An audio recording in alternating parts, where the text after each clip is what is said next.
Good morning guys, আশা করছি সবাই ভালো আছেন। তো আজকে ওয়েদারটা দেখুন গাইস, মানে খুব বৃষ্টি বৃষ্টি ভাব মনে হচ্ছে, এখনই বৃষ্টি এসে যাবে। আর এখন বাজে 8টা, আর এখন আমাদের চা খাওয়ার টাইম হয়েছে। তো সবাই উঠে গেছে, আমিও চাটা বানিয়ে নিয়েছি।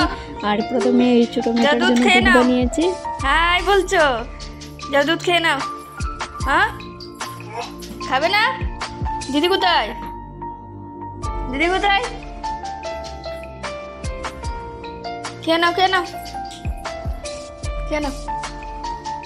তো এবার আমাদের চা এসে গেছে। চার সঙ্গে আজকে মানে ভালো কিছু তেমন নেই, আমরা মুড়ি মাখিয়েছি। তো সবাই আজকে তো শ্রেয়াও বড়ে স্কুলে যায়নি, তো সব আমার হাজব্যান্ড বললো যে মুড়ি মাখানোর জন্য। তো মুড়ির মধ্যে আমরা মুড়ি মাখা খাচ্ছি, মুড়ি ডালমুট বাদাম ভাজা সব খাচ্ছি। আর এই যে পুচুরানি কি করছে, কি খেতে দেবে না আমাদেরকে? পুচু খেতে দেবে না? হাই বলো।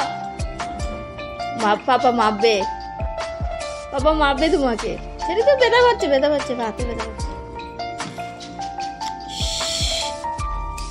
এটা মুড়ি মাখা, আমার মাখানোটা হয়নি, তার জন্য ও আর একটু ভালো করে মাখাচ্ছে আর পাপাকে খাইয়ে দিচ্ছে। এবার আমি একটু রেডি হয়ে এসে গেছি গাইস ডাক্তারের কাছে। ও একটু আমার বড় মায়েরটাকে ডাক্তার দেখানোর জন্য, ওকে কয়েকদিন পরপরই অসুস্থ হয়ে যায় আর ওকে নিয়ে ডাক্তারের কাছে যেতে হয়। তো ওকে দেখুন গাইস, আমার ছোটো মেয়েটাকে দেখুন, ওর মানে ডাক্তারের কাছে আসেনি, ও খেলার একটা জায়গা পেয়েছে। ও খুব মানুষের দিকে তাকাচ্ছে আর খুব খেলছে। তো আমাদের এখানে মোটামুটি ডাক্তার দেখানো শেষ হলে এখন আমি চলে যাব। আমি একটু আমাদের মামাদের করে, তো গেছি আমি মামার করে। দেখুন একটা হাউস পেয়েছে, ও খুব খুশি, ওরা দুজনই খুব খেলা করছে আমার মামার সঙ্গে। তো এখন এবার এখানে মোটামুটি আমরা আধা ঘন্টা 1 ঘন্টার মতো বসেছি।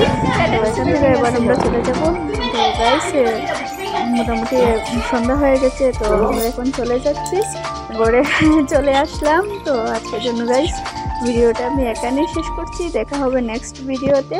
আর এই যে দেখুন ও ঘুমিয়ে রয়েছে। তো টাটা।